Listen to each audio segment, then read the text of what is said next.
ಎಲ್ಲರಿಗೂ ನಮಸ್ಕಾರ. ಪುಷ್ಪಾಸ್ ಕಿಚನ್ಗೆ ಸ್ವಾಗತ.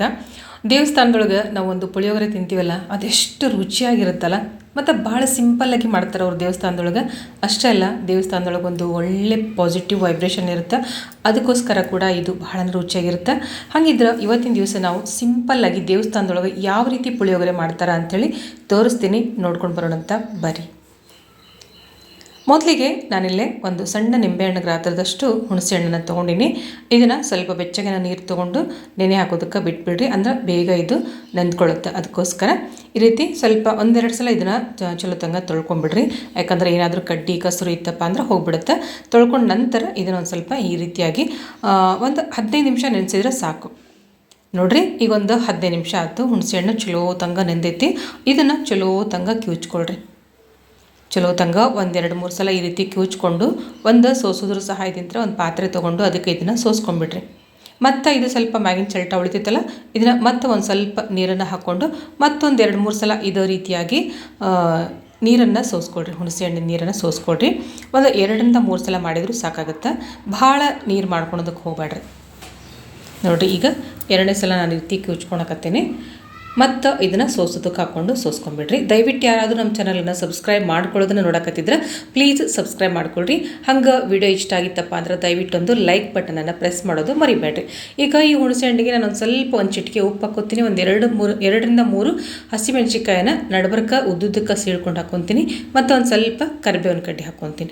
ಈಗ ಇದನ್ನು ಹಾಕ್ಕೊಂಡು ಒಲೆ ಮೇಲೆ ಇಟ್ಕೊಂಡು ಸ್ವಲ್ಪ ಕೈಯಾಡಿಸ್ಕೊಂತ ತಿರುಗಿಸ್ಕೊಂತ ಇರ್ರಿ.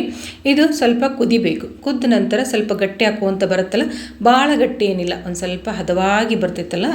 ನೋಡಿರಿ, ಈ ರೀತಿ ಕೈನ ತಿರುಗಿಸ್ಕೋತ ಬರ್ರಿ. ನೋಡಿರಿ, ಅರ್ಧ ಹಾಕೋದೇನು ಬೇಡ, ಅರ್ಧಕ್ಕಿಂತ ಸ್ವಲ್ಪ ಜಾಸ್ತಿನೇ ಇದ್ದರೂ ಸಾಕಿದ್ದು.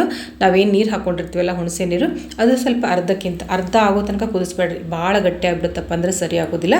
ಈ ರೀತಿ ಅದನ್ನು ಕುದಿಸ್ಕೊಂಡು ಒಂದು ಕಡೆಗೆ ಎತ್ತಿಟ್ಕೊಂಡ್ಬಿಡ್ರಿ. ಈಗ ಮತ್ತೆ ಅದೇ ಪಾತ್ರೆ ಇಟ್ಕೊಂಡು ಒಂದು 2 ಚಮಚ ಎಣ್ಣೆ ಹಾಕ್ಕೊಂಡಿನಿ. ಸ್ವಲ್ಪ ಶೇಂಗಾ ಬೀಜ ಹಾಕ್ಕೊಂಡಿನಿ. ಮತ್ತು ಕಡಲೆಬೇಳೆ ಮತ್ತು ಉದ್ದಿನಬೇಳೆ ಒಂದು ಅರ್ಧ ಟೀ ಸ್ಪೂನಷ್ಟು ಹಾಕ್ಕೊಂಡಿನಿ. ಹಾಕ್ಕೊಂಡು ಎಲ್ಲನೂ ಚೆಂದಾಗ ಎಣ್ಣೆಯೊಳಗೆ ಫ್ರೈ ಮಾಡ್ಕೊಳ್ರಿ. ಇದು ಗೋಲ್ಡನ್ ಕಲರ್ ಬರಬೇಕು, ಗೋಲ್ಡನ್ ಬ್ರೌನ್ ಕಲರ್ ಬರಬೇಕು. ಅಲ್ಲಿವರೆಗೂ ಇದನ್ನು ಚೆನ್ನಾಗಿ ಎಣ್ಣೆಯೊಳಗೆ ಕಲಿಸ್ಕೊಳ್ರಿ. ಮತ್ತು ಒಂದು ಅರ್ಧ ಟೀ ಚಮಚಷ್ಟು ಸಾಸಿವೆ ಮತ್ತು ಜೀರಿಗೆ ಎರಡನ್ನೂ ಹಾಕ್ಕೊಳ್ರಿ. ಹಾಕ್ಕೊಂಡು ಅದನ್ನು ಕೂಡ ಚೆನ್ನಾಗಿ ಕೈಯಾಡಿಸ್ಕೊಳ್ರಿ. ಒಂದು ಹಸಿಮೆಣ್ಸಿಕಾಯಿ ಹಾಕ್ಕೊಂಡಿನಿ. ಮತ್ತೊಂದು ಸ್ವಲ್ಪ ಕರಿಬೇವು ಮತ್ತೊಂದು ಸ್ವಲ್ಪ ಗೋಡಂಬಿ ಹಾಕ್ಕೊಂಡಿನಿ. ಗೋಡಂಬಿ ಆಪ್ಷನಲ್, ನೀವು ಬೇಕು ಅಂದ್ರೆ ಹಾಕ್ಕೋಬೋದು, ಇಲ್ಲ ಅಂದ್ರೆ ಹಂಗನೂ ಕೂಡ ಮಾಡ್ಕೊಳ್ಬೋದು. ಇದೆಲ್ಲ ಎಣ್ಣೆಯೊಳಗೆ ಚೆಂದ ಕರೆದಾದ ನಂತರ ಒಂದು 2 ಒಣಮೆಣಸಿನ್ಕಾಯಿನ ಮುರಿದ್ಬಿಟ್ಟು ಹಾಕ್ಕೊಳ್ರಿ. ಮತ್ತೊಂದು ಸ್ವಲ್ಪ ಹಿಂಗೆ ಹಾಕ್ಕೊಳ್ರಿ. ಹಿಂಗು ಮತ್ತೊಂಚೂರು ಅರಿಶಿನ ಪುಡಿ, ಒಂಚೂರು ಖಾರ ಪುಡಿ ಸ್ವಲ್ಪ ಕಲರ್ ಬರೋದಕ್ಕೋಸ್ಕರ, ಮತ್ತು ಒಂಚೂರು ರುಚಿಗೆ ತಕ್ಕಷ್ಟು ಉಪ್ಪನ್ನು ಸೇರಿಸ್ಕೊಳ್ರಿ. ನಾನು ಆಗಲೇ ಹುಳಿಯೊಳಗೂ ಸ್ವಲ್ಪ ಉಪ್ಪನ್ನು ಸೇರಿಸ್ಕೊಂಡಿನಿ. ಇದು ನಿಮ್ಮ ಅನ್ನಕ್ಕೆ ಎಷ್ಟು ಬೇಕಲ್ಲ ಅಷ್ಟು ಮಾತ್ರ ಸೇರಿಸ್ಕೊಳ್ರಿ ಉಪ್ಪನ್ನು. ಆಗಲೇ ನಾನು ಹುಣಸೆ ರಸ ಮಾಡಿಟ್ಕೊಂಡಿದ್ದಲ್ಲ, ಈಗ ನಾನು ಸ್ವಲ್ಪನ ಅನ್ನ ಮಾಡ್ಕೊಳಕತ್ತೀನಿ. ಅದಕ್ಕೋಸ್ಕರ ಹುಣಸೆ ರಸ ನಾನಲ್ಲೇ ಒಂದು ಅರ್ಧ ಚಮಚ ಅಷ್ಟು ಸೇರಿಸ್ಕೊಂಡೇನಿ. ನೀವದು ಹುಣಸೆ ರಸ ಐತಲ್ಲ, ಅದನ್ನು ಹಂಗೆ ತೆಗೆದು ಇಟ್ಕೋಬೋದು. ಯಾವಾಗ ಬೇಕಾದ್ರೂ ಮತ್ತು ಈ ರೀತಿ ಪುಳಿಯೋಗರೆ ಮಾಡ್ಕೊಂಡು ತಿನ್ಬೋದು. ಮತ್ತು ಇದಕ್ಕೆ ಕೊತ್ತಂಬರಿ ಸೇರಿಸ್ಕೊಂಡು ಇದನ್ನು ಕೂಡ ಸ್ವಲ್ಪ ಎಣ್ಣೆಯೊಳಗೆ ಫ್ರೈ ಮಾಡ್ಕೊಂಡಿನಿ.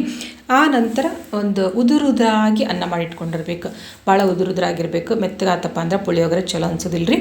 ಉದುರುದ್ರಾಗಿರುವಂಥ ಅನ್ನನ ಇದ್ರ ಜೊತೆಗೆ ಸೇರಿಸ್ಕೊಂಡು ಎಲ್ಲನೂ ಚಲೋ ತಂಗ ಮಿಕ್ಸ್ ಮಾಡ್ಕೊಳ್ರಿ. ನೋಡಿರಿ, ಈ ರೀತಿ ಎಲ್ಲ ಚಂದಂಗ ಮಿಕ್ಸ್ ಮಾಡ್ಕೊಳ್ರಿ. ನಾವು ಯೂಶ್ವಲಿ ಪುಳಿಯೋಗರೆ ಪ್ಯಾಕೆಟ್ ತಂದು ಮಾಡ್ಕೊತೀವಿ, ಇಲ್ಲ ಪುಳಿಯೋಗರದ್ದು ಮಿಕ್ಸ್ಚರ್ ಮಾಡಿ ಇಟ್ಕೊತೀವಿ. ಅದು ಪುಳಿಯೋಗರೆ ಮಿಕ್ಸ್ ಮಾಡ್ಕೊಳತಕ್ಕಂಥ ಒಂದು ದೊಡ್ಡ ಪ್ರೊಸೆಸ್ ಹೇಳ್ತಾರೆ. ಅಷ್ಟೆಲ್ಲ ನಾವು ಕಷ್ಟಪಡೋದು ಬೇಡ. ಈ ರೀತಿಯಾಗಿ ನಾವು ಮಾಡಿಟ್ಕೊಂಡ್ಬಿಟ್ವಿ ಅಂದ್ರೆ ನಮ್ಮದೊಂದು ಮಸ್ತ್ ಪುಳಿಯೋಗರೆ ರೆಸಿಪಿ ರೆಡಿ ಆಕೈತಿ. ಈಗ ಉಳಿದಿರುವಂಥ ಹುಣಸೆ ರಸ ಇರುತ್ತಲ್ಲ, ಅದನ್ನ ಒಂದು ಬಾಟಲ್ ತುಂಬಿ ಅದನ್ನು ಫ್ರಿಜ್ ಒಳಗೆ ಬೇಕಾದರೂ ಇಟ್ಕೊಬೋದು. ನಿಮ್ಗೆ ಯಾವಾಗ ಮಾಡ್ಕೋಬೇಕು ಅನ್ಸುತ್ತಲ್ಲ ಅವಾಗ ನೀವು ಈ ರೀತಿ ಮಾಡ್ಕೋಬೋದು. ನೋಡಿದ್ರಲ್ಲ, ಇವತ್ತಿನ ದಿವಸ ನಾನು ನಿಮ್ಗೆ ದೇವಸ್ಥಾನದೊಳಗೆ ಯಾವ ರೀತಿ ಪುಳಿಯೋಗರೆ ಮಾಡ್ತಾರೆ ಅಂತೇಳಿ ಸಿಂಪಲ್ಲಾಗಿ ತೋರಿಸ್ಕೊಟ್ಟಿನಿ. ನಿಮಗೆಲ್ಲ ನಂದು ವಿಡಿಯೋ ಇಷ್ಟ ಆಗೈತೆ ಅಂದ್ಕೊಂಡಿನಿ. ವಿಡಿಯೋ ಇಷ್ಟ ಆಗಿತ್ತಪ್ಪ ಅಂದ್ರೆ ಲೈಕ್ ಮಾಡಿರಿ, ಶೇರ್ ಮಾಡಿರಿ, ಸಬ್ಸ್ಕ್ರೈಬ್ ಮಾಡಿರಿ. ಮತ್ತು ನಿಮ್ಮ ಫ್ರೆಂಡ್ಸ್ ಜೊತೆಗೂ ನಮ್ಮ ವಿಡಿಯೋನ ಶೇರ್ ಮಾಡ್ಕೊಳ್ರಿ. ಈ ರೀತಿ ಬಾಳೆಯಲ್ಲಿ ಹಾಕ್ಕೊಂಡು ತಿಂದ್ರಿ ಅಂದ್ರೆ ಭಾಳ ರುಚಿಯಾಗಿರುತ್ತೆ. ವಿಡಿಯೋ ನೋಡೋದಕ್ಕೆ ಎಲ್ರಿಗೂ ಥ್ಯಾಂಕ್ ಯು.